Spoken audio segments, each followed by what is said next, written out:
Hello दोस्तों, आज हम आपके लिए लेकर आए हैं रत्ना साहू जी की लिखी हुई पारिवारिक कहानी का दूसरा भाग। अगर आपने इस कहानी का पहला भाग नहीं देखा तो उसका लिंक मैंने इस वीडियो के डिस्क्रिप्शन बॉक्स में दे दिया है, आप वहां जाकर देख सकते हैं। तो चलिए आगे की कहानी शुरू करते हैं। कृष्य कार में बैठकर बाहर निकला और पुष्पा घर के अंदर गई, जो कृष्य ने देख लिया और मुस्कुराते हुए बालों में अंगुली घुमाते हुए कहा, आखिर पुष्पा रूपी मछली फंस गई कृष्य के बिछाए जाल में। ड्राइवर ने कार स्टार्ट कर दिया और एक तिरछे स्माइल के साथ वो निकल गया। अंदर जाकर पुष्पा की आंखें बड़ी हो गई थी। घर बहुत बड़ा और खूबसूरत था, जो सारे आधुनिक सुख सुविधाओं से लैस था। वह एक पल के लिए ठिठक गई। उसे अपना घर याद आ गया। ऐसा ही बड़ा और खूबसूरत घर उसका भी था, सूर्यवंशी निवास, जहाँ वो राजकुमारी की तरह रहती थी। 4 नौकर उसके आगे पीछे लगे रहते थे। घर का काम तो दूर, अपने बिस्तर पर पड़े सिलवटे तक ठीक नहीं करती थी। यूं तो घर में सारी सुख सुविधाएं थी, मुंह खोलने से पहले ही सब कुछ मिल जाता था। फिर भी गलती से भी अगर मुंह से कुछ निकल गया तो अगले ही पल पूरा करने के लिए माँ बाप जमीन आसमान एक कर देते। उसे याद आया, उसने बस एक बार कहा, मेरी फ्रेंड के घर में एकदम राउंड बेड देखा जो बहुत सुंदर लग रहा था। पापा ने तुरंत राउंड बेड बनवाने का ऑर्डर कर दिया, जबकि उसके कमरे का फर्नीचर 1 महीना पहले ही आया था। नो पापा, नहीं चाहिए मुझे, मैंने तो बस यूं ही बता रही थी। हाँ बेटा, बता रही थी, पर आपको अच्छा लगा तभी तो कहा ना, और जो मेरी बेटी को अच्छा लगे वो तो पूरा होना जरूरी है। एक्सक्यूज मी, आप न्यू केयर टेकर हैं? एक गार्ड ने पूछा तो अपने ख्यालों से पुष्पा बाहर आई। जी हाँ, मैं ही हूँ। तो आप अंदर जाइए। जी। पुष्पा, कंट्रोल कंट्रोल करो। पुरानी यादों को अपने ऊपर इतना हावी मत होने दो। अब उस घर से नाता टूट चुका है और सबकी जिम्मेदार सिर्फ तुम खुद हो। अपने हाथों तुमने सब कुछ खत्म कर लिया, तो अब इतना सोचने और भावुक होने की जरूरत नहीं। बी स्ट्रोंग, मन में बोलते हुए वो अंदर गई। एक बहुत ही खूबसूरत लड़की कमरे से बाहर निकली, जिसकी उम्र करीब 19 से 20 साल के आसपास होगी।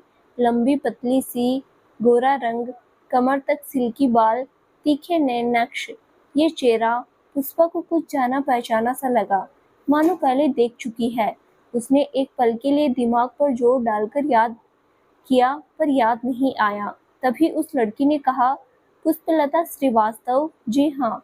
ठीक है, आइए, मैं आपको सब समझा देती हूँ। फिर वो अपनी माँ का सारा रूटीन, मेडिसिन और डाइट के बारे में समझाया, जिसे पुष्पा ने बहुत सावधानी से सुना। और हाँ सुनिए, आप कम से कम 3 महीने तक छुट्टी नहीं ले सकती। हो सकता है कभी कभी आपको रात में भी रुकना पड़े। पुष्पा कुछ बोलती उससे पहले ही उसने कहा, डोंट वरी, नाइट में रुकने के लिए आपको अलग से पेमेंट मिलेंगे। पुष्पा एक बार के लिए चुप रह गई। फिर इस नौकरी में मिल रही सुविधाओं को देखते हुए उसने हाँ में अपनी सहमति जता दी। पहला दिन था, उसने सब कुछ बखूबी किया। सविता जी का ध्यान बहुत अच्छे से रखा।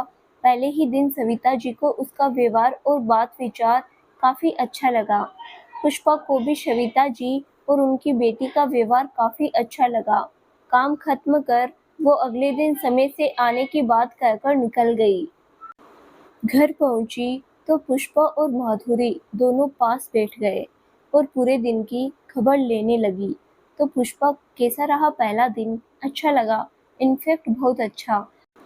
पहला दिन था तो ज़्यादा कुछ नहीं बता सकती, लेकिन उनका घर रहन सहन देखकर लगा कि वे काफ़ी अमीर है। बातचीत से पता चल रहा था कि वो लेडी काफ़ी शांत और सुलझी हुई है। और हाँ, दोनों माँ बेटी, नौकर और गार्ड के अलावा कोई जेंट्स नहीं देखा। उस लड़की का भी व्यवहार काफ़ी अच्छा लगा। कुल मिलाकर कहूँ तो बहुत कम लोग ऐसे देखने को मिलते हैं, जो अमीर होने के साथ साथ सज्जन स्वभाव के भी हो। मुझे तो ऐसा लगा कि मैं यहाँ एकदम सेफली काम कर सकती हूँ। चल, और क्या चाहिए तुम्हें? अगर कॉन्ट्रैक्ट के अनुसार इतने फैसिलिटीज भी नहीं दिया तो लड़ने मत लगना और काम मत छोड़ना। फिलहाल तो यही इरादा है, अब देखो आगे क्या होता है। उस रात लगभग पुष्पा को बराबर नींद नहीं आई और उस परिवार के बारे में सोचती रही। कामिनी सही कह रही थी, दुनिया में आज भी अच्छे लोग हैं, सभी कृष्ण मल्होत्रा के जैसे नहीं है। कैसे उसने मुझे दोबारा इंटरव्यू के लिए बुलाया, मेरा फाइल बदल दिया और इतना जलील कर दिया। चलो फिलहाल तो मैं इस काम में सेटल हो जाऊं, तब तुम्हारे बारे में पता करूंगी कि तुम आखिर हो कौन, मुझे और मेरे पापा को कैसे जानते हो। अगले दिन वो थोड़ा और जल्दी उठ गई। माधुरी के रोकने के बावजूद घर का काम निपटाया, नाश्ता बनाया, पुण्य को स्कूल के लिए रेडी किया और माधुरी को स्कूल छोड़ने की बात कहकर निकल गई। इसी तरह एक सप्ताह बीत गया। पुष्पा को सच में यहाँ काम करके काफी अच्छा लगा। इधर कृष्य वाणी से पल पल की खबर लेता रहा। कैसी है नई केयर टेकर? भाई सच कहती हूँ बहुत अच्छी है और काम में एकदम परफेक्ट। मैं तो कहती हूँ अगर वो और पेमेंट मांगती है या और कुछ फैसिलिटीज तो ना मत बोलिएगा। क्या बात है, सीरियसली इतनी अच्छी है केयर टेकर? सच में भाई, सच में बहुत अच्छी है। She is very good by looks and nature और उसका काम तो माइंड ब्लोइंग है। Good, very good. चलो मैं जल्दी ही आता हूँ। इसी तरह करीब 1 महीना होने को आ गए। अब तक सविता जी पुष्पा से काफी घुल मिल चुकी थी। पुष्पा भी काम खत्म कर उनके पास आकर बैठ जाती, फिर दोनों इधर उधर की बातें करती। सविता जी के मन में कई बार आया कि उसके पर्सनल लाइफ के बारे में पूछने की, पर नहीं पूछ पाई। एक दिन पुष्पा सविता जी को सूप पिला रही थी, तभी उसका फोन आया। उसने इग्नोर किया। दोबारा फोन बजा, उसने फिर नहीं उठाया। तब सविता जी ने कहा, बात कर लो, कोई जरूरी कॉल होगा। लेकिन पुष्पा ने कहा, हाँ जरूरी है, पर मेरे काम से ज्यादा नहीं। अरे कोई बात नहीं, तुम 2 मिनट बात कर लो, हो सकता है अर्जेंट कॉल हो। तब तक सविता जी को सूप पिलाकर हो गया था। पुष्पा ने तुरंत कंधे में फोन दबाया और बात करते हुए साइड में चली गई।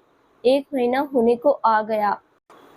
अब तक उसने कुछ भी पर्सनल लाइफ के बारे में ना कहा और ना ही मैंने पूछा। क्या करूं? चलो आज पूछ ही लेती हूँ। पुष्पा, जी मैम, इधर आओ बेटा।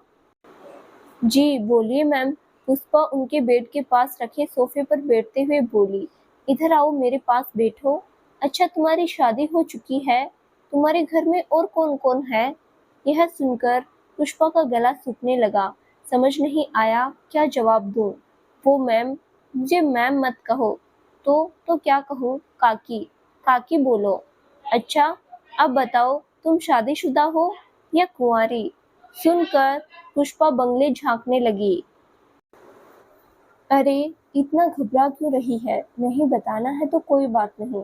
मैं समझ गई तुम अपनी पर्सनल लाइफ को प्रोफेशनल लाइफ से अलग रखना चाहती है। ठीक है बेटा, मैं नहीं पूछूंगी। ऐसा कुछ नहीं है काकी, बस अभी जी नहीं कर रहा और अभी काम भी करना बाकी है। जब किसी दिन समय मिलेगा तो फुर्सत से सब बताऊंगी आपको। ठीक है, जब तुम्हारा जी करे तब बताना। अच्छा जा, 2 कप चाय बनाकर ले आ, हम दोनों साथ में चाय पियेंगे। जी अभी लाती हूँ, बोलकर पुष्पा रसोई में चली गई। तुम बहुत अच्छी लड़की हो, काश जिसे मेरे बेटे ने पसंद किया है वो भी ऐसी ही हो, मन में बोलकर सविता जी मुस्कुराने लगी। वहीं चाय बनाते हुए पुष्पा सोचने लगी, आप बहुत अच्छी हैं। आपको देखकर मुझे अपनी माँ की याद आ जाती है। जी करता है आपके कंधे पर सिर रखकर खूब रोऊं, आपकी गोद में सिर रखकर सारी बातें बता दूं, अपनी सारी बातें शेयर कर जी को हल्का कर लूं। पुष्पा जी, आपका ध्यान कहाँ है? अभी चाय उबल कर गिर जाती। पीछे से वानी ने गैस की लो कम करते हुए कहा, वो मेरा ध्यान कोई नहीं होता है कभी कभी। सुनिए ना, 1 कप चाय मेरे लिए भी बढ़ा दीजिए ना। जी बढ़ा देती हूँ, थैंक यू, बोलकर वो किचन से बाहर आकर माँ के पास आ गई। क्या बात है माँ, बहुत मुस्कुरा रही हो, क्या सोच रही हो? पुष्पा के बारे में। कितनी अच्छी है ना, जितनी अच्छी दिखती है उतनी अच्छी नेचर की भी तो है। हाँ तो तो क्या, काश ये कि आपके घर की बहू बन जाती, भाई की शादी उससे हो जाती, यही ना। पुष्पा जी ने मुस्कुराते हुए हाँ में सिर हिलाया। माँ बश करो, आप अपनी बेटी की शादी के लिए इतनी परेशान हो गई हो कि सभी लड़कियों में आपको अपनी बहू दिखती है। भाई ने कहा ना, शायद उन्होंने कोई लड़की पसंद कर ली है। फिर भी, और आपको क्या लगता है, मेरा मिलनियर भाई एक केयरटेकर से शादी करेंगे? क्यों, तेरा भाई मिलनियर है तो क्या इंसान नहीं है? हाँ, पर कहाँ मेरा भाई, कहाँ ये? क्या क्या खराबी है इसमें? खराबी तो कुछ नहीं है, मुझे भी बहुत पसंद है। ऐसी लड़की मेरी भाभी बन जाए तो सच में मुझे भी बहुत खुशी होगी। पर माँ, भाई को भी तो पसंद होनी चाहिए ना। और फिर ये भी तो हो सकता है कि पुष्पा मैरिड हो। देखने से तो नहीं लगता, ना मांग में सिंदूर लगाती है, ना ही गले में मंगलसूत्र। ओ गॉड मम्मी, क्या आप भी? अरे आजकल की लड़कियां ये सब नहीं लगाती, और खासकर जो वर्किंग है वो तो बिल्कुल नहीं। अच्छा, ये तुमसे किसने कहा? छोड़िए, एक फालतू के टॉपिक पर मुझे आपसे कोई बहस नहीं करनी। और हाँ, मुझे बोल दिया तो बोल दिया, पर यह सब बात कम से कम भाई के सामने तो मत बोलना। एक तो इतनी मुश्किल से उन्हें कोई पसंद आई है, और फिर आपने कुछ बोल दिया तो देखना, शादी का इरादा हमेशा के लिए छोड़ देंगे और आप फिर बहू के घर लाने का सपना सपना ही रह जाएगा। तू जा यहाँ से, अपनी फिलोसफी मत झाड़।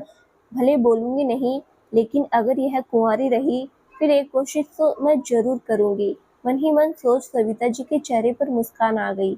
इधर रसोई में चाय छानते हुए पुष्पा को माँ की बात याद आ गई। नहीं मम्मा नहीं, मुझे नहीं सीखना ये रसोई के काम वगैरह। मैंने कहा ना, मुझे इन कामों में जरा भी इंटरेस्ट नहीं। अरे ठीक है, मत बनाना, पर कम से कम अपने लिए तो बनाना सीख ले। पता नहीं कब कैसा मौका आ जाए तो क्या दूसरे पर निर्भर रहेगी।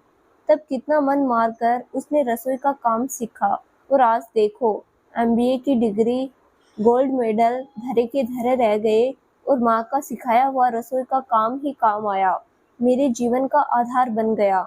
चल पुष्पा चल, तन मन लगाकर काम कर। बहुत दिनों बाद और मुश्किल से अच्छी नौकरी मिली है। सिर्फ नौकरी क्या, अपने घर परिवार सा माहौल मिला है, तो इसे हाथ से गंवाना नहीं। मन में सोचते हुए ट्रे में चाय लिए बाहर आ गई। वानी अपनी चाय लेकर कमरे में चली गई, और दोनों वहीं बैठकर चाय पीते हुए बातें करने लगी। काकी, क्या आप दोनों माँ बेटी अकेली ही रहती है? पिछले 1 महीने से मन में घुमट रहे सवाल आखिरकार उसने पूछ ही लिया। अरे नहीं बेटा, मेरा एक बेटा भी है, बहुत बड़ा बिजनेसमैन है। पता है, घर में जितनी भी चीजें यूज होती है उन सभी चीजों का बिजनेस है। उसके अलावा कंस्ट्रक्शन का भी काम है। शादी करने लायक है, लेकिन क्या बताऊं, काम और पैसे के अलावा उसे कुछ दिखता ही नहीं। कब से बोल रही हूँ शादी कर लो, मैं भी इस हालत में हूँ, कब क्या हो जाए। कम से कम बहू को घर ले आऊं, देख लूं, लेकिन सुन नहीं रहा। जिस दिन तुम आई उसी दिन बिजनेस के सिलसिले में बाहर गया है, पता नहीं कब आएगा। अक्सर वो बाहर ही रहता है, तब हम माँ बेटी ही रहते हैं। काम के प्रति डेडिकेशन ठीक है, लेकिन परिवार के लिए थोड़ा समय निकालना चाहिए। इतनी लापरवाही ठीक नहीं। आप बीमार है, एक जवान बहन है, फिर ऐसे कैसे इतने दिनों तक बाहर रहते हैं वो? नहीं बेटा, तुम गलत समझ रही हो, वो बिल्कुल भी लापरवाह नहीं है। अरे वो दूर रहकर भी पल पल की खबर लेता है, रोज फोन करता है, मैं कैसी हूँ, दवाई समय पर ले रही हूँ या नहीं, केयर टेकर अच्छे से ध्यान रखती है कि नहीं, सब पूछता है। इतना ही नहीं, रोज रात के 10 बजे पूरा दिन का अपडेट उसके पास चला जाता है। अरे अभी तो 27 साल का ही है, लेकिन बहुत जिम्मेदार और समझदार है मेरा बेटा। अभी दिखाती हूँ मेरे फोन में मेरे बेटे का फोटो। बहुत अच्छा है, बहुत हैंडसम, बड़ा ही स्मार्ट दिखता है। अरे लड़कियां तो दीवानी है उसके पीछे, एक झलक पाने को बेताब रहती है। किसी बॉलीवुड हीरो से कम नहीं दिखता है, सविता जी ने जानबूझकर कहा, और फोटो दिखाने के लिए मोबाइल निकालने लगी। सुनकर पुष्पा जोर से हंसने लगी। दुनिया में हर माँ को अपने बेटे से ज्यादा स्मार्ट, समझदार कोई और दिखता नहीं। तुम्हें मेरी बातों पे यकीन नहीं हो रहा? अभी तुम खुद फोटो देख लो। लेकिन पुष्पा ने मना कर दिया और तुरंत कप का ट्रे लेकर किचन में चली गई। इधर कृषि अपनी बिजनेस ट्रिप से वापस आने के बाद घर न आकर सीधा अपने ऑफिस चला गया। शिवम भागकर आया और पिछले 1 महीने हुआ काम का सारा ब्यौरा देने लगा, बताने लगा। वेरी गुड, बहुत अच्छे से संभाला तुमने। वो गया कि सौरभ ने आकर आज के पूरे दिन की मीटिंग का अपडेट देने लगा। नहीं सौरभ, आज की सारी मीटिंग कैंसिल कर दो, मैं घर जा रहा हूँ। मम्मी और वानी 1 महीने से अकेले ही है, आज उनके साथ टाइम स्पेंड करना है। ठीक है, मैं कैंसिल कर देता हूँ, पर एक अपॉइंटमेंट है, वो तो कम से कम। सौरभ, मैंने क्या कहा अभी अभी? कुछ भी मेरी फैमिली से ज़्यादा इम्पोर्टेंट नहीं है, तो आज नो अपॉइंटमेंट, नो मीटिंग। आपको याद है पिछले महीने जिस लड़की ने अपॉइंटमेंट लिया था वही लड़की है। उसने 2 दिन पहले अपॉइंटमेंट लिया है। मैंने मना किया, पर वो बहुत रिक्वेस्ट करने लगी कि पिछले 1 महीने से मुंबई में रुकी है, सिर्फ आपसे मिलने के लिए। सुनकर मैं मना नहीं कर सका। कौन है? क्या नाम बताया उसने अपना? सॉरी कृष्य, उसने नाम नहीं बताया। मैंने पूछा, पर बोला कि आप उन्हें जानते हैं और आपके लिए सरप्राइज है। क्या उसने नाम नहीं बताया और तुमने अपॉइंटमेंट ले लिया? क्यों? तुम अच्छी तरह से जानते हो ना, दोस्त से ज़्यादा दुश्मन है मेरे। हाँ जानता हूँ, पर उसने आपके बारे में सब कुछ बताया, छोटी से छोटी बातें। तब मुझे लगा शायद तो सच में कोई आपका करीबी है। कौन है भाई? मन तो नहीं कर रहा है।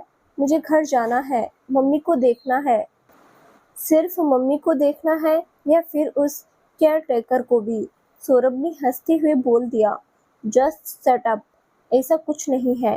ठीक है, ऐसा कुछ नहीं है तो आप इससे मिलकर आराम से घर पर जाइए और निश्चिंत होकर फैमिली के साथ टाइम स्पेंड करिए। किसी भी तरह की कोई डिस्टरबेंस नहीं होगी। सौरभ, जबान कुछ ज़्यादा नहीं चलने लगा है तुम्हारा? तो हमेशा सीरियस मूड में रहकर क्या मिल जाता है? ठीक है, भेजो उस लड़की को। सौरभ बाहर निकला और वो लड़की तेजी से केबिन में आई। Hi Krishna baby, how are you? I am very happy to see you after a long time. उस लड़की को देखते ही कृष्ण की भवें सिकुड़ गई, आंखें छोटी हो गई। तुम यहाँ? तुम्हारा अपॉइंटमेंट था? हाँ बेबी, मैंने ही अपॉइंटमेंट लिया था। अब तुम इतने बड़े बिजनेसमैन जो बन गए हो, तो ये सब फॉर्मेलिटी तो पूरी करनी ही पड़ेगी। कृष्ण ने आंखें छोटी करने के साथ ही मुंह भी बना लिया। क्या हुआ बेबी, मैं यहाँ आ सकती हूँ? तुमने इमेजिन नहीं किया था? बोलती हुई लड़की कृष्ण के लेप पर बैठने लगी, लेकिन वो उसे बिना छुए तुरंत उठकर खड़ा हुआ। आखिर तुम हो कौन जो मैं तुम्हें इमेजिन करूं? ओ बेबी, अब ये भी मुझे ही बताना पड़ेगा। खैर छोड़ो, मैं क्या बोलती हूँ, चलो ना आज साथ में लंच पर चलते हैं। मैं आज लंच अपने परिवार के साथ कर रहा हूँ अपने घर पर। तो मैं भी चलती हूँ, हम वहीं सबके साथ घर पर ही लंच करेंगे। तुम्हारे कान तो सही सलामत है ना मिस जयंती खन्ना? मैंने कहा परिवार के साथ, और तुम मेरे परिवार का हिस्सा नहीं हो। कृष बेबी, ये क्या बिहेवियर है? अब इस तरह बात करोगे मुझसे? थोड़ा तो प्यार से बात करो। आखिर 2 साल बाद हम मिल रहे हैं। ज़्यादा बात को घुमाओ मत, सीधे सीधे बोलो यहाँ क्यों आई हो, क्या चाहिए तुम्हें? कृष्ण अपनी चेयर पर बैठकर हाथों में पेपर वेट घुमाते हुए बोला। फिर ठीक है, अगर तुम सीधे सीधे सुनना चाहते हो तो सीधे सीधे ही बोलूँगी। अपना बोरिया बिस्तर बांध कर मेरी जिंदगी में वापस आ जाओ। कृष्ण ने एक खिसियानी हंसी हंसा। बोरिया बिस्तर बांध कर तुम्हारी लाइफ में वापस आ जाऊं? सच में जयंती खन्ना, दिन दहाड़े सपने देख रही हो, वो भी खुली आंखों से? मैं सपने नहीं देख रही, हकीकत में बोल रही हूँ। और अगर ये सपना भी है तो मत भूलो जयंती खन्ना, जो सपने देखती है वो पूरा करके ही दम लेती है। फिर वे सपने दिन में देखे, रात में देखे, खुली आंखों से देखे या बंद आंखों से, तो तुम भी सुन लो, अगर तुम इस दुनिया की आखिरी लड़की भी रहो ना, तो भी तुम्हारी लाइफ में आना तो दूर, तुम्हें देखना भी पसंद नहीं करूँगा। मैंने तुम्हारी पसंद के बारे में पूछा ही कब। जितनी जल्दी हो सके मेरी लाइफ में वापस आ जाओ, यही अच्छा होगा मेरे लिए भी और तुम्हारे लिए भी। जयंती ने एक आईब्रो उठाते हुए कहा। जयंती खन्ना, अपनी जुबान को काबू में रखो और बोलने का लहजा चेंज करो, वरना वरना क्या बेबी, क्या करोगे? तुम्हारी हलक में से जुबान निकाल लूंगा। ओह, बेबी को गुस्सा आ गया। इतना गुस्सा ठीक नहीं है बेबी। खैर, सबका इलाज है मेरे पास। एक बार आओ तो सही। और हाँ, इस बार हम पक्का शादी करेंगे। वैसे मुझे लगता है तुम भी मेरा इंतजार कर रहे थे, इसीलिए तो आज तक तुम सिंगल ही रहे, मिंगल नहीं हुए। कहीं ना कहीं तुम्हारे दिलो दिमाग में मैं अभी भी हूँ। कृष्ण ने एक बार फिर से डेविल हंसी हंसा। मिश खन्ना, इतनी गलतफहमी में मत जियो। कभी हकीकत में जीना पड़े तो मुश्किल हो जाएगी। मैंने कहा ना, तुम आखिरी लड़की भी तो रही, तो भी तुम्हारी लाइफ में वापस नहीं आऊंगा। और तुमसे शादी, इससे अच्छा मैं वर्जिन मरना पसंद करूंगा। और शायद तुम मेरे बारे में अपडेट नहीं रखती, इसीलिए तो तुम्हें नहीं पता। तुम जैसी नहीं, तुमसे कई ज्यादा बेहतर हजारों लड़कियां मुझ पर मर मिटने को बेताब है, कदमों में बिछने को तैयार है। वही तो कह रही हूं ना, हजारों लड़कियां तुम पर मरने को भी बेताब है, पर मुझ जैसी नहीं है कोई भी। तभी तो तुम किसी को भाव नहीं देते।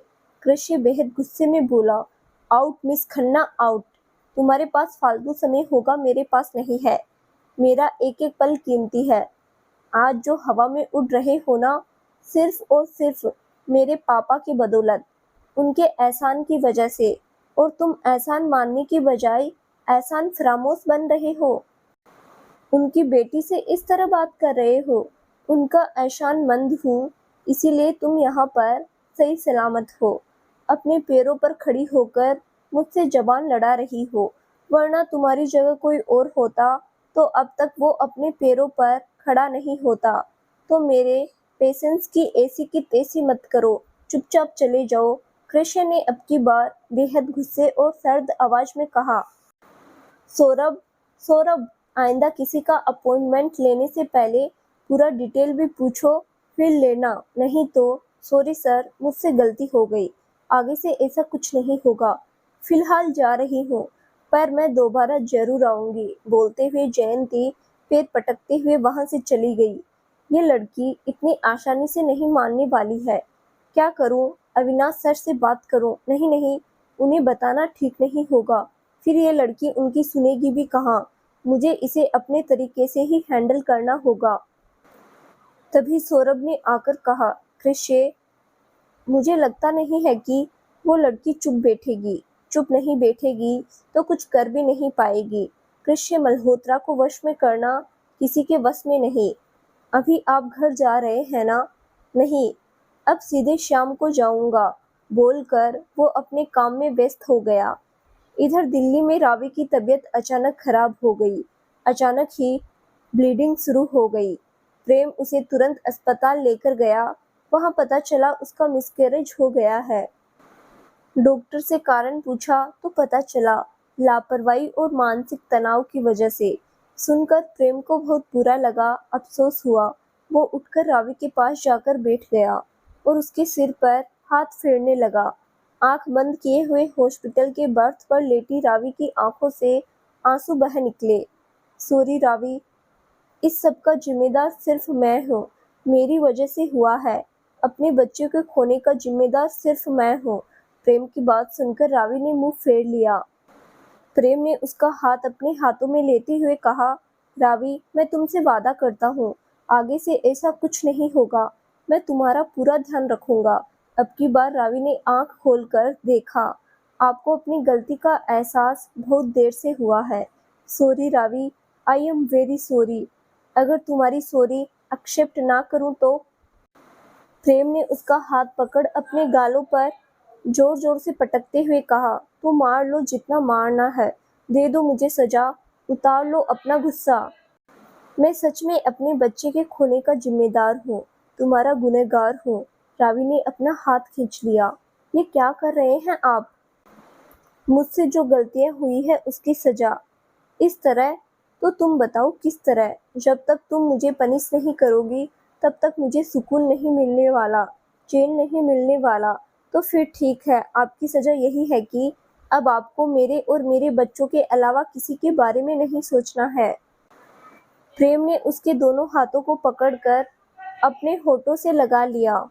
मैं तुमसे वादा करता हूँ रावी, आज के बाद ऐसी कोई गलती नहीं करूँगा। तुम्हें कोई शिकायत का मौका नहीं दूँगा। रावी के चेहरे पर छोटी सी मुस्कान आ गई। शाम को कृष घर पहुँचा। वो अभी कार से बाहर निकलने लगा, तभी घर जा रही पुष्पा पर नजर पड़ गई और वो कार में बैठा रह गया। फेस पर स्माइल आ गई। आखिर तुम्हें अपने घर तक ले आया। उसके जाने के बाद वो घर में आया तो सबसे पहले माँ के पास गया। तब बेटा, कैसा रहा तुम्हारा बिजनेस का ये ट्रिप? बहुत अच्छा था माँ, आप बताइए कैसा रहा मेरे बिना आपका पूरा 1 महीना? अच्छा रहा बेटा, बहुत अच्छा। पहले से थोड़ा ठीक भी लग रहा है।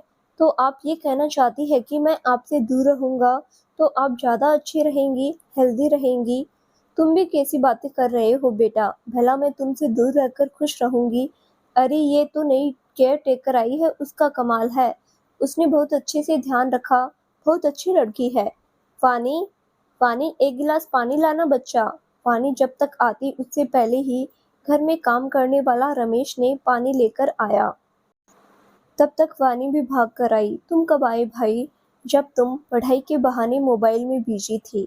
वानी का मुंह बन गया। अच्छा भाई, आप 1 महीने के बाद आए। तब तक मैंने माँ का बहुत अच्छे से ख्याल रखा।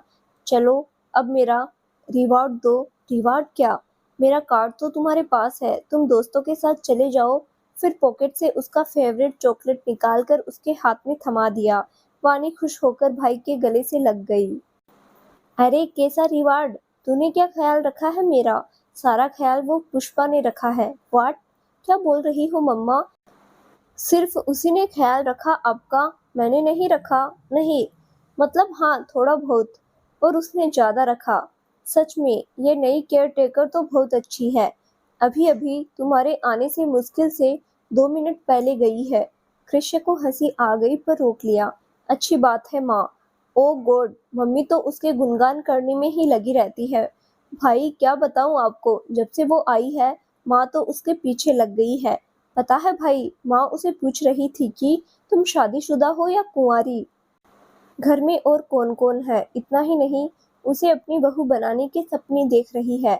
मेरा मतलब आपसे शादी के। भाई, माँ जोर जबरदस्ती कर उससे शादी करा दे, उसके पहले आपको जो पसंद है उसे ब्याह कर घर में ले आओ। कृष्य के बोलने से पहले ही सविता जी बोल पड़ी। हाँ तो क्या हो गया? पूछ लिया तो? कौन सा हम रिश्ता जोड़ने जा रहे हैं? बेटा कहीं नाराज हो ना जाए, इसीलिए उन्होंने बात को थोड़ा घुमा दिया। तो क्या हो गया? कुछ खासियत होगी, तभी तो माँ को पसंद आई ना। और केयर टेकर है तो क्या इंसान नहीं है वो? वानी यह सुनकर एकदम से चौंक गई। मुंह खुला का खुला रह गया। हाथ से चॉकलेट गिरते गिरते बचा। भाई, आपकी तबीयत तो ठीक है ना? 1 महीने में बिजनेस ट्रिप पर गए थे या अपना, मेरा मतलब है मेंटल हेल्थ तो ठीक है ना? तू जरा पास आ, कान के नीचे बजा कर देखता हूँ मेरा मेंटल हेल्थ कैसा है। अरे भाई, एक से एक लड़कियां आपके पीछे दीवानी हैं। आप उसे भाव नहीं देते, और एक केयर टेकर जिसको आपने देखा न सुना, बस माँ ने कहा और आप मान गए। हो क्या गया है आपको? कृष्ण ने तुरंत अपना सुर बदला। अरे मैं मान नहीं रहा हूँ, मैं तो बस माँ की बातों का मान रख रहा हूँ, समझी? माँ ने बस पूछा है, पर यह भी हो सकता है कि वो ऑलरेडी शादीशुदा हो। वैसे भी मैं सोच रहा हूँ शादी कर लूँ। तेरा ही नखरा बहुत हो गया है। एक गिलास पानी भी मांगता हूँ तो आनाकानी करती है देने में। कम से कम वो रहेगी तो। बस बस भाई बस, रहने दो। अब इसके आगे मत बोलो कुछ भी, और माँ की बातों से इतना ज़्यादा इम्प्रेस होने की ज़रूरत नहीं। कृष्य हंसने लगा तो सविता जी का मुंह बन गया। अच्छा, मैं फ्रेश होकर आता हूँ, फिर हम साथ में डिनर करते हैं। हाँ ठीक है। इधर घर पहुंची पुष्पा तो पुण्य भाग कर आई। पुष्पा ने उसे गोद में उठा लिया तो पुण्या भी पूरे दिन की कहानी सुनाने लगी। पुष्पा ने उसे अपने हाथों से खाना खिलाया और घर के काम समेटने लगी। तभी उसे दिन वाली सविता जी की कही बातें याद आ गई और उसके चेहरे के एक्सप्रेशन बदलने लगे। पीछे से दबे पांव आई कामिनी ने ये बात नोटिस कर ली। वैसे भी 4 साल पहले जब पुष्पा से मिली और दोस्ती हुई, तब से छोटी बातें जानती थी उसके बारे में। मुंह खोलकर कुछ बोले या ना बोले, चेहरे से पता चल जाता था। कामिनी ने कुछ सेकंड उसको देखा, फिर उसका हाथ पकड़कर प्यार से झिड़कते हुए कहा, किसके बारे में सोचकर इतना खुश हो रही है? अरे किसी के बारे में नहीं, बस यूं ही। नहीं, कोई तो बात है, चलो बताओ हमें भी। मैंने कहा ना, कोई बात नहीं। अच्छा तो ऐसे नहीं मानोगी। फिर वो जोर जोर से पुष्पा को गुदगुदी करने लगी। बता, जल्दी बता, क्या बात है? क्या सोचकर मुस्कुरा रही है? ऐसा क्या जो मुझसे छुपा रही है? अरे ऐसा कुछ नहीं है मेरी माँ, जहाँ मैं काम करती हूँ। आगे बोल। वो मुझसे ही पूछ रही थी कि मैं शादीशुदा हूँ या कुंवारी, घर में और कौन कौन है। हाँ, तो क्या जवाब दिया तुमने? कुछ जवाब नहीं दिया, लेकिन मुझे लगता है वो फिर जरूर पूछेगी। बहुत अच्छी और सुलझे विचारों वाली महिला है। तो इस बात के लिए तुझे हंसी आ रही है? अरे नहीं, मैंने बस एक छोटी सी बात पूछा कि आप दोनों माँ बेटी अकेली रहती है। लो, फिर तो अपने बेटे का गुणगान शुरू कर दिया। मेरा बेटा बड़ा बिजनेसमैन है, ऐसा हैंडसम है, लड़कियां पीछे लगी रहती है, इतना कमाता है, और भी न जाने क्या क्या। इतनी तारीफ की सुनकर तो कान ही पक गए। और इतना ही नहीं, तुरंत अपने मोबाइल में बेटे का फोटो दिखाने लगी। तो देखा तुमने, कैसा लगा उनका बेटा? हैं? ये क्या बोल रही है? भला मैं क्यों देखूंगी? तो फिर हंस क्यों रही है? अरे यार, तू भी क्या मेरी माँ जैसे कर रही है? खोद खोद कर एक ही बात पूछ रही है। मैंने हंस दिया, क्योंकि सारी मम्मियाँ एक जैसी ही होती है। उन्हें लगता है उनके बेटे के सामने किसी और का बेटा अच्छा है ही नहीं। फिर उनके बोलने का जो अंदाज था, काफी फनी लग रहा था। बस वही, और कुछ नहीं। मिल गई तसल्ली, या और कुछ भी पूछना है? बस हो गया, अब कुछ नहीं जानना। तो जा अपने घर में, मैं भी सोने जाऊं। कामिनी अपने घर में चली गई तो पुष्पा भी पुण्या के साथ सो गई। इधर कामिनी के दिमाग में पुष्पा की कई बातें घूमने लगी। आखिर वो पुष्पा से ऐसा क्यों पूछा, तुम शादीशुदा हो या कुंवारी? फिर अपने बेटे के बारे में इतनी तारीफ कर रही थी, बता रही थी, क्यों? आखिर क्या चल रहा है उनके दिमाग में? अगली सुबह पुष्पा उठकर माधुरी के संग घर का काम निपटाकर पुण्या को स्कूल के लिए तैयार किया और माधुरी के संग भेजकर वो भी अपने काम के लिए निकल पड़ी। गुड मॉर्निंग काकी, पुष्पा ने कहा तो सविता ने मुस्कुराते हुए गुड मॉर्निंग कहा। तुम्हें देख लेती हूँ तो मुझे बड़ा चैन आ जाता है, एक सुकून सा मिल जाता है। सिर्फ चैन सुकून नहीं, आपको अपने पैरों पर मैं खड़ी भी कर दूंगी। अब तो मुझे भी लग रहा है, तुम्हारे हाथों में ना सच में जादू है। जब से तुम आई हो, इस घर में अलग ही रौनक आ गई है। मैं भी पहले से ज्यादा खुश रहने लगी हूँ। ऐसा लग रहा है जीने की उम्मीद बढ़ रही है। अब विश्वास हो रहा है कि मैं अपने पैरों पर फिर खड़ी हो जाऊंगी। काकी, अभी ज्यादा हो रहा है। हाँ, ये सब मेरी वजह से नहीं, आपका बेटा इतना अच्छा ट्रीटमेंट भी तो करा रहा है। अच्छा, मैं झट से आपके लिए नाश्ता बना देती हूँ। हाँ, लेकिन पहले मुझे काली चाय बनाकर दे दो। जी अभी लाती हूँ। बोलकर वो रसोई में गई। तभी वानी भी अपने कमरे से निकली। माँ, मैं कॉलेज जा रही हूँ और वहीं से अपने दोस्तों के साथ बाहर चली जाऊंगी, और आप ज़्यादा परेशान मत होना, हम अब 2 दिन बाद मिलेंगे। अरे, जब तक पुष्पा है तब तक मुझे परेशान होने की कोई ज़रूरत नहीं। तुम 2 दिन क्या, 3 दिन बाद भी आना तो कोई प्रॉब्लम नहीं है मुझे। सच कहती हूँ मम्मी, अब मुझे ना इस नाम से चिढ़ होने लगी है। ये मत भूलो कि वो सिर्फ एक केयर टेकर है और कुछ नहीं। उसे ज्यादा तवज्जो मत दो। अगर ज्यादा भाव देने लगी ना, तो भाई आ गए हैं। अगर उन्होंने यह सब सुन लिया ना, तो कल के कल ये आपकी फेवरेट केयर टेकर बदल भी सकती है। पता नहीं 1 महीने में आप पर क्या जादू कर दिया है। जादूगरनी कहीं की। क्यों, तुम्हें जलन हो रही है? अफकोर्स होगी, एक केयर टेकर का कंपेयर मुझसे कर रही हैं आप, बोलकर वो गुस्से में पैर पटकते हुए वहां से चली गई। जादूगरनी, बिल्कुल सही कहा तुमने, सच में जादूगरनी है, जादू जानती है। मुझे पूरा यकीन है कि बहुत जल्द ही तुम सब पर जादू कर देगी। तब तक कृष्य भी अपने कमरे से निकला और माँ के पास जाकर बैठ गया। इस बात से बिल्कुल बेखबर कि पुष्पा आ चुकी है, तभी पुष्पा चाय लेकर उनके कमरे की तरफ बढ़ी। अभी वो दरवाजे से अंदर जाने ही वाली थी कि कृष्य की आवाज़ सुनकर वो बाहर ठिठक गई। ये आवाज़ तो सुनी हुई और जानी पहचानी सी लग रही है। कौन है अंदर? उसने चाय की ट्रे लिए ही कमरे में झांका। सामने कृष्य की थोड़ी झलक दिखी। एक पल के लिए वो चौंक गई। क्या ये सच में वही है या मेरा भ्रम है? उसने मीच कर आंखें बंद किया, फिर खोला। ओ गॉड, ये तो सच में वही है। तो क्या ये इसका घर है? तभी उसने आवाज लगाई, काका मेरा नींबू पानी। हाँ, ये तो उसी की आवाज है। ओ गॉड, ये क्या किया आपने? रमेश पानी का गिलास लेकर बढ़ गया। पुष्पा को कितना टाइम लगा है काली चाय बनाने में? ओ, तो आ गई आपकी केयर टेकर। हाँ हाँ, आ गई। फिर देखता हूँ जाकर कहाँ टाइम लग गया। बैठो तुम, वो यहीं लेकर आएगी चाय। आप यहाँ क्यों खड़ी है? पीछे से रमेश ने कहा तो पुष्पा चौंकते हुए पीछे मुड़ी। काका, ये कौन है? उसने मुस्कुराते हुए जवाब दिया, ये मेरे मालिक है, कृष्य बाबू। पुष्पा वहीं जड़ हो गई। मुंह खुला का खुला रह गया, आंखें बड़ी हो गई। वो न तो आगे कदम बढ़ा पा रही थी न पीछे। पुष्पा, फंस गई तू, बुरी तरह फंसा लिया इसने। मैं भी बेवकूफ हूँ, नौकरी करने की जल्दी में कुछ पता किया ही नहीं। अब समझ में आया इतनी फैसिलिटीज क्यों दिया।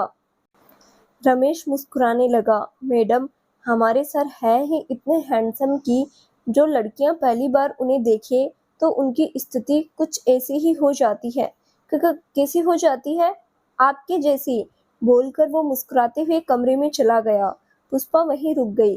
कृष्ण पानी का गिलास लेकर बाहर की तरफ देखा तो एक झलक पुष्पा दिख गई, तो वो भी ग्लास लेकर बालकनी में चला गया। पुष्पा ने दोबारा झांका, अब वो नहीं दिखा तो झटके में गई और चाय की प्याली रख कर तुरंत वापस निकल गई। वो इस बात से अनजान थी कि पीछे से कृष्ण ने उसे देख लिया है। वो भागकर रसोई में आई और एक गिलास पानी खड़े खड़े गटक गई। पता नहीं कंट्रोल करने के बाद उसे देखते ही गला सूखने लगा था। आप इतना भी नहीं जानती कि खड़े होकर पानी नहीं पीते। कान में आवाज पड़ी तो पुष्पा के मुंह से पानी निकल गया। वो खांसते हुए चारों तरफ देखने लगी। कौन बोला? ये तो उसी सनकी की आवाज लग रही है। पर जब कोई नहीं दिखा तो खुद के सिर पर एक चपत लगाई। शायद मेरे ही कान बज रहे हैं। लगता है ज्यादा सोच लिया उसके बारे में। तभी किसी के कदमों की आहट सुनाई दी तो तुरंत दरवाजे के पीछे छिप गई। तभी कृष्य किचन में आया और अपने लिए कॉफी बनाने लगा। पुष्पा दरवाजे के पीछे ही चिपकी रही। कहीं इसने मुझे देख तो नहीं लिया है और जानबूझकर किचन में आया है। लेकिन करूं तो करूं क्या? ये तो इसका घर है। मैं कब तक और कितने दिनों तक यूं छुपी रहूंगी? कभी ना कभी तो इससे सामना होना ही है। पर मुझे समझ नहीं आ रहा, ये इस तरह हाथ धोकर मेरे पीछे क्यों पड़ा हुआ है? मैंने क्या बिगाड़ा है इसका? कुछ भी तो नहीं। इसे देखना तो दूर, नाम तक मैंने नहीं सुना है पहले कभी। क्या करूं? सामने जाकर पूछूं कि आखिर तुम चाहते क्या हो? तभी कृष्य कॉफी मग लेने के लिए मुड़ने लगा, लेकिन उससे पहले ही पुष्पा दबे पांव किचन से लगे स्टोर रूम में जाकर छुप गई और एक गहरी सांस ली। चलो फिलहाल तो बच गई, और कुछ देर में ये तो ऑफिस चले जाएगा, तब इसकी माँ से पूछती हूँ आखिर माजरा क्या है। परंतु कृष्य ने उसे स्टोर में छुपते हुए देख लिया था। मुस्कुराते हुए सिर हिलाया, आखिर कब तक छुपोगी? वो अभी सांस लेकर खुद को स्थिर कर ही रही थी कि सामने एक झिंगुर पर नजर पड़ गई, जो बड़ी तेजी से उसी की तरफ आ रहा था। मुंह से चीख निकलने लगी, लेकिन उसने अपने हाथों से मुंह को दबा लिया। चल चुप कर, एक मामूली सा झिंगुर तो है, इससे क्या डरना। अभी चप्पल से मसल कर चटनी बनाती हूँ इसकी। उसने चप्पल निकालकर खोले से फेंका कि झिंगुर ने अपना रास्ता बदल दिया। पुष्पा ने चैन की सांस ली, लेकिन ये सांस महज चंद सेकंड की ही थी। वो झांक कर रसोई में देखने लगी कि ये बाहर गया कि नहीं। वो तो नहीं दिखा, पर हाँ, सामने उसके हाथ के पास छिपकली दिखाई दी, जो एक पल के लिए रुककर अपनी छोटी-छोटी आंखों को चारों तरफ घुमाया, फिर उसकी तरफ तेजी से बढ़ी जा रही थी। अब की बार तो उसके हाथ-पैर ठंडे हो गए, पर एक बार उसने फिर हिम्मत से काम लिया। उसने अंगुली से ठक-ठक की आवाज़ की तो उसने भी अपना रास्ता बदल लिया। इस बार बड़ी राहत मिली, लेकिन ये तो और भी चंद सेकंड का था। वो अभी सांस लेकर खड़ी होती, उससे पहले ही एक कान खजुरा उसके दुपट्टे से होकर ऊपर आते दिखा। अब की बार कंट्रोल करने के बावजूद मुंह से चीख निकल ही गई, मम्मी! काट लिया। क्रिशे, जो अब कॉफी मग लिए किचन से बाहर जा रहा था, भागकर स्टोर रूम में गया। पुष्पा एक बार दुपट्टे को झटक कर उसे भगाने की कोशिश की, लेकिन वो दुपट्टे से चिपक गया। फिर अगले ही क्षण ऊपर की तरफ बढ़ता चला गया। वो जोर से चिल्ला पड़ी, मम्मी! काट लिया, काट लिया। कृष्ण, जो अब कॉफी का मग लिए रसोई से बाहर जा रहा था, मन में ये सोचते हुए कि तुम छुपी रहो, कब तक छुपती हो। आवाज सुनकर वो स्टोर रूम की तरफ देखा, फिर कॉफी मग रखते हुए तुरंत स्टोर रूम की तरफ भागा।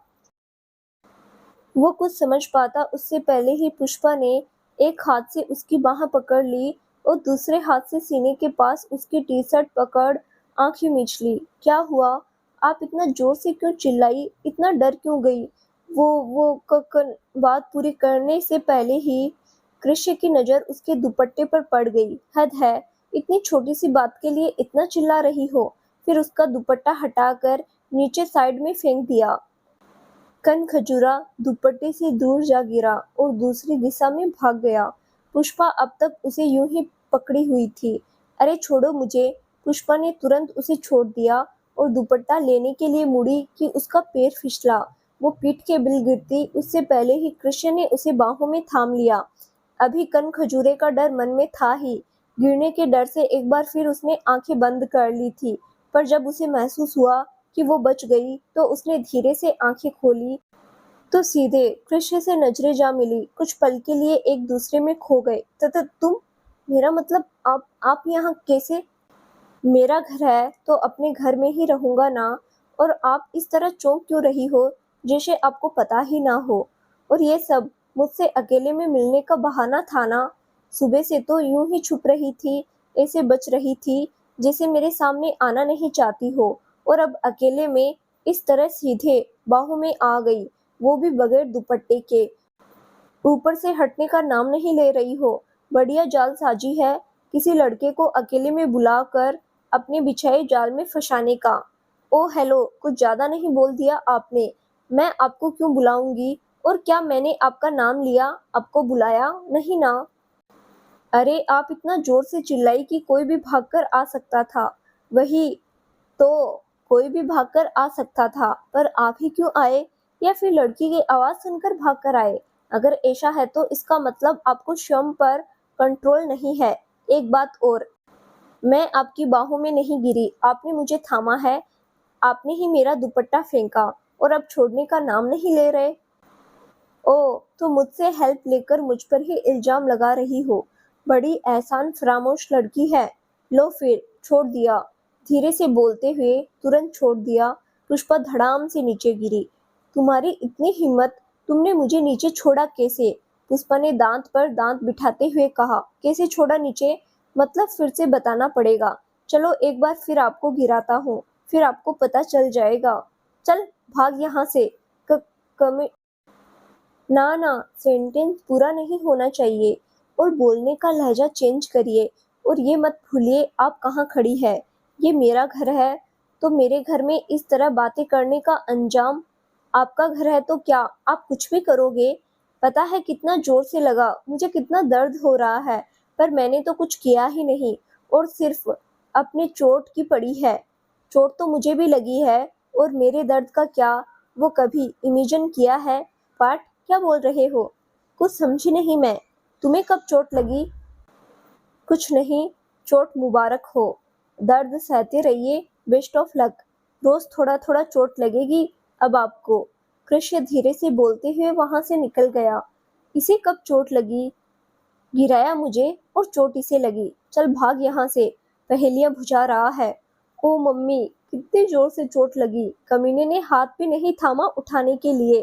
फिर खुद से उठकर कमर सहलाते हुए रसोई में जाकर सविता जी के लिए नाश्ता बनाने लगी। उधर कृष्य बाथरूम में फ्रेश होने चला गया। नाश्ता बनाते हुए पुष्पा की आंखों के सामने सिर्फ कृष्य का चेहरा और उसकी कही बातें आ रही थी। छोड़ पुष्पा, इतना मत सोच। अगर इसका व्यवहार ठीक रहा तो काम करना, वरना छोड़कर दूसरा काम देखना। ज्यादा से ज्यादा क्या होगा, यहाँ से थोड़ा फैसिलिटीज और पैसे कम मिलेंगे। वो नाश्ते का प्लेट लेकर सविता जी के कमरे की तरफ बढ़ गई तो वहां पर कृष्य भी ऑफिस जाने के लिए रेडी होकर आ गए। आप ऑफिस लेट जाने वाले थे, फिर इतनी जल्दी क्यों तैयार हो गए? नहीं माँ, अब जल्दी निकल जाता हूँ। जिस काम से रुका था वो काम हो गया। किस काम के लिए रुके थे और कौन सा काम इतनी जल्दी हो गया? आपकी केयर टेकर से मिलना था, मतलब उनसे बात करनी थी। अच्छा, तो बात हुई, कैसी लगी? माँ, आप ओवर थिंक कर रही है। मैं आपके सिलसिले में बात करने गया था, ज्यादा कुछ नहीं। तभी पुष्पा दलिया की थाली लिए कमरे में आ गई। लीजिए काकी, नाश्ता कीजिए। ओ हेलो, ये काकी काकी क्या लगा रखा है? मैम बोलिए, ज्यादा रिश्ता जोड़ने की फिराक में मत रहना। अरे बेटा, मैंने ही कहा है, लेकिन क्यों? अपनापन ज्यादा लगता है इसीलिए। इनसे अपनापन की उम्मीद मत लगाइए। और ये अपनापन डिजर्व नहीं करती। कृष्ण ने धीरे से बोला। क्या क्या कहा आपने बेटा? यही कि जिस काम के लिए आई है वही करने दीजिए और वही रिश्ता रहने दीजिए। ज्यादा अपनापन दिखाने की जरूरत नहीं। और हाँ, आप नाश्ते का प्लेट इधर दीजिए, पहले मैं चख कर देखता हूँ कैसा बनाया है इन्होंने। मन ही मन सोचते हुए कि इसका भरोसा नहीं किया जा सकता। फिर तुरंत एक चम्मच दलिया मुंह में डाल लिया। कुछ देर मुंह से आवाज नहीं निकली। वहीं खड़ी पुष्पा उसकी तरफ देखती रही। वो पूछती उससे पहले ही कृष्ण ने बोला, अच्छा बना है।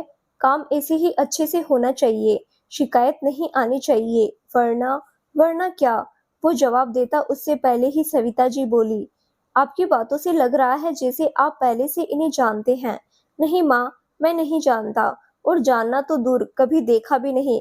फिर कैसे मिलेंगे हम लोग? पहले हमारा स्टेटस देखिए और उनका देखिए, कोई मेल है? आश्चर्य से पुष्पा की आंखें बड़ी हो गई। कितना झूठ बोल रहा है, अभी इसकी पोल खोलती हूँ। वो बोलने के लिए सविता जी की तरफ मुड़ी, लेकिन तब तक कृष्ण साइड से निकल गया। रमेश काका, मेरा नाश्ता लगा दीजिए। पुष्पा उसे जाते हुए देखती रही। परेशान मत हो बेटा, जितना दिखता है बिहेव करता है उतना बुरा नहीं है मेरा बेटा। बस मुझे लेकर जरा ओवर प्रोटेक्टिव है, इसीलिए। आपके लिए होगा अच्छा और प्रोटेक्टिव, लेकिन मुझे इसके इरादे ठीक नहीं लग रहे। इन 4 सालों में इतनी परेशानी और झंझावातों से गुजरी हूँ कि लोगों की पहचान तो मुझे हो गई है। ये भी मुझे कहीं न कहीं परेशान करना चाहता है, किसी न किसी बहाने से। मन में बोलते हुए वो फिर से अपने कामों में लग गई। कुछ देर बाद कृष्ण नाश्ता करके रेडी होकर माँ से मिलकर ऑफिस के लिए निकल गया तो पुष्पा भी काम खत्म कर सविता जी के पास आकर बैठ गई। सविता जी आराम कर रही थी तो वो मुड़कर जाने लगी। अरे आओ बेटा, मैं जगी हूँ, आओ बैठो पास में। पुष्पा पास में बैठ गई। फिर इधर उधर की बातें होने लगी। अच्छा काकी, इनकी पढ़ाई लिखाई भी यहीं से हुई है? नहीं, मुंबई तो हम मुश्किल से 4 साल पहले आए हैं। इससे पहले भोपाल में थे और उससे पहले हम इंदौर में थे। वहीं इसकी पढ़ाई लिखाई हुई है। अब जब इसका बिजनेस ज्यादा बढ़ा तो हम यहाँ शिफ्ट हो गए हैं। बेटे को यहाँ ज्यादा अच्छा लगता है। वैसे नाम अच्छा है कृषि।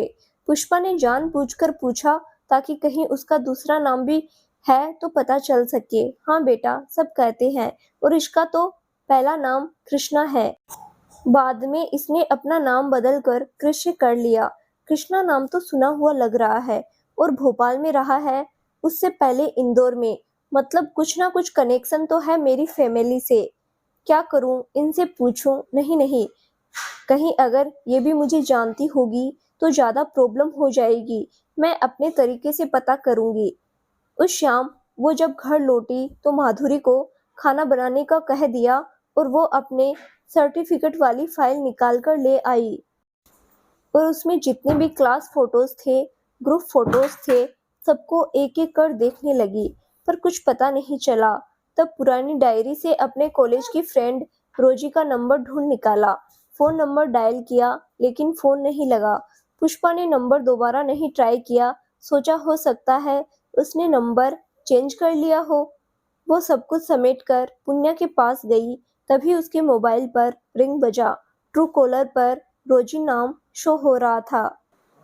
रोजी नाम देखते ही पुष्पा ने तुरंत फोन उठा लिया। हेलो रोजी, मैं पुष्पा बोल रही हूँ, पहचाना? इंदौर में हम एक साथ एमबीए कर रहे थे। हाँ, बहुत अच्छे से याद है। कॉलेज के डीन लोकेश सूर्यवंशी जी की बेटी हो। बता, इतने सालों बाद कैसे याद किया? और फिलहाल तू है कहाँ? और तुम्हारे प्रेम जी कैसे हैं? तुम दोनों की प्रेम एक्सप्रेस गंतव्य स्थान तक पहुंची या नहीं? बोलकर रोजी हंसने लगी। कुछ सवाल है तो एक साथ पूछ ले, फिर मैं सबका जवाब एक साथ दे दूंगी। फिलहाल तो तू इतने सवाल कहे जवाब दे दियो बहन। बाकी सारे सवालों के जवाब तब जब हम चारों मिलेंगे। अब ये मत पूछना हम चारों कौन। हम चारों का मतलब मैं, अभय, तुम और तुम्हारा प्रेम। बोलकर एक बार फिर खिलखिला पड़ी। एक बार शुरू होती है तो चुप नहीं होती है ना। मैं फोन पर तुम्हें कुछ नहीं बता सकती और 4 बाद में मिलेंगे। फिलहाल हम दोनों के मिलने का इंतजाम कर। और मैं मुंबई में हूँ। तू बता कि हम कहाँ और कैसे मिल सकते हैं। अरे, मैंने तुम्हें बताया नहीं, हम दोनों ने शादी कर ली और अभी मैं प्रेग्नेंट हूँ, ऊपर से बेड रेस्ट पर। तो मैं ट्रैवलिंग नहीं कर सकती। ये हो सकता है कि आज नहीं तो 6 महीने के बाद ही हम मिल सकते हैं। हाँ, अगर फेस देखना है तो वीडियो कॉल करती हूँ, देख सकते हैं। अरे छोड़ो, ये बताओ कि कॉलेज में हमारे बेंच में कोई कृष्णा नाम का लड़का था, याद है तुझे? नहीं, कोई कृष्णा याद नहीं है। मुझे तो बस 2 ही नाम याद है, अपना अभय और तुम्हारा प्रेम। कुछ नहीं, कोई नहीं। वैसे क्या हुआ? कुछ नहीं, बस यूं ही पूछ रही थी। चल ठीक है, मैं ट्राई करती हूँ, अगली छुट्टी मिले तो मैं आती हूँ दिल्ली तुमसे मिलने के लिए। फिलहाल मैं अभी भी पिछले 4 सालों से मुंबई में ही हूँ। अच्छा, और प्रेम जी कैसे हैं? तुम लोग ठीक तो हो ना? और मम्मी पापा से रिश्ते ठीक हुए तुम्हारे कि नहीं? सुनकर थोड़ा बुरा लगा। यार, जानती हो मुझे भी अपने अभी के बारे में पेरेंट्स से बात करने में कितना भय लग रहा था। खैर, मेरी जिंदगी के आगे मेरे पेरेंट्स झुक गए। वे अभय और उसके परिवार वालों से मिलने के लिए राजी हो गए। उन्हें पसंद आ गया और हमारी शादी हो गई। आज हम साथ में बहुत खुश हैं। चल, अच्छा लगा जानकर। बहुत खुशी हुई कि तुम दोनों साथ में खुश हो। बहुत अच्छी बात है। बहुत बहुत बधाई। तुम दोनों को अच्छे से रहो और मुझे मासी बनाने के लिए भी बहुत बहुत बधाई। मेरे बारे में सब जानती जा रही है, कुछ तो अपने बारे में भी बताओ। अब सबकी किस्मत तुम्हारे जैसी नहीं होती। चल, बाकी बातें मिलने पर। चलो, फोन रखती हूँ, मुझे कल काम पर जाना है। दोनों फोन कट करने लगी तभी रोजी ने कहा, अरे हाँ रुको, मुझे याद आया। अपने से 1 साल जूनियर एक लड़का था, कृष्णा उर्फ कुमार सानू। वो बहुत अच्छा गाता था।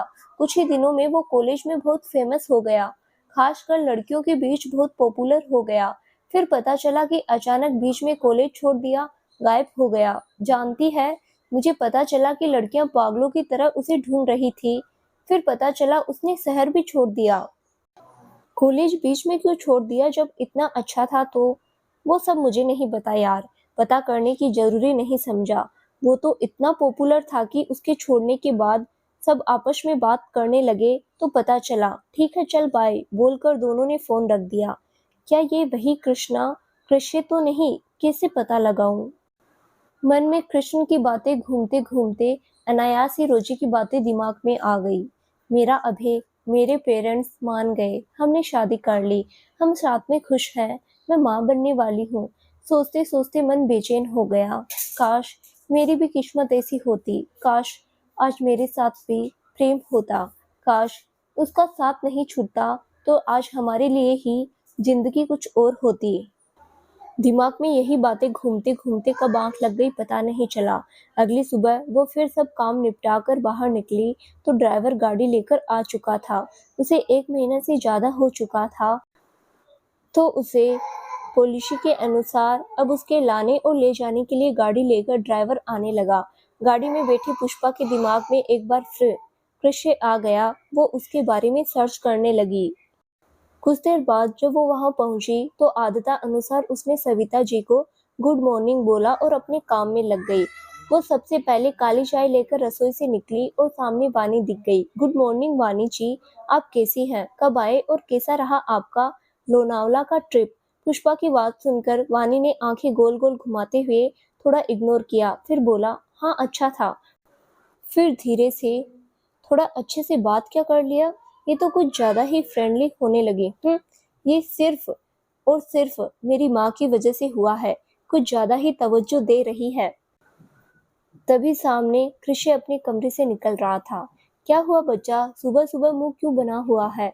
इतने सारे शॉपिंग, इतना खर्चा करने के बाद भी आप खुश नहीं हुई? क्या बताऊं भाई, इस केयर टेकर की वजह से कुछ ज्यादा ही फ्रेंडली होने लगी है। अभी सुबह सुबह मुझे पूछ रही है कैसी हूँ, मेरा ट्रिप कैसा रहा। खुद को समझती क्या है? मुझे तो लगता है शायद वो भूल जाती है कि वो एक सिर्फ केयर टेकर है। घर के मेंबर जैसे बात करने लगती है। गुस्सा दिला दिया मुझे सुबह सुबह। बच्चा, इतनी छोटी छोटी बात पर इतना गुस्सा नहीं होते। जाने दो, इग्नोर करो। माँ का क्या है, उन्हें बात करने के लिए कोई चाहिए तो बात करती रहती है। और ये एक तरह से अच्छा भी है कि इसी बहाने माँ को अकेलापन महसूस नहीं होता। चाहे जो भी हो, पर उससे बात करना, उससे जवाब देना मुझे पसंद नहीं और मैं नहीं दूंगी। अगर अब ज्यादा कुछ पूछा तो अच्छे से जवाब दे दूंगी ताकि हमेशा के लिए मुंह बंद हो जाए। कृष्ण ने उसका गाल थपथपाते हुए कहा, अच्छा ठीक है, फिलहाल के लिए शांत हो जाओ। इतना गुस्सा ठीक नहीं। अगर उसके बाप ने चाहा होता तो आज वो सच में इस घर की मेंबर होती, केयर टेकर नहीं। लेकिन इसके पापा ने सब खराब कर दिया, खत्म कर दिया। तो दोस्तों आगे क्या होगा? आखिर कृष्ण पुष्पा के पिता को कैसे जानता था और आखिर उसके पिता ने ऐसा क्या किया था जिसका बदला वो पुष्पा से ले रहा था? और ये प्रेम कौन था जिसका जिक्र रोजी कर रही थी? क्या होगा आगे कहानी में? क्या पुष्पा पता कर पाएगी कि आखिर कृष्ण कौन है और वो उसके साथ ऐसा क्यों कर रहा है? जानने के लिए इस कहानी का अगला भाग जरूर देखें, जो बहुत जल्द ही इस चैनल पर प्रसारित किया जाएगा। धन्यवाद।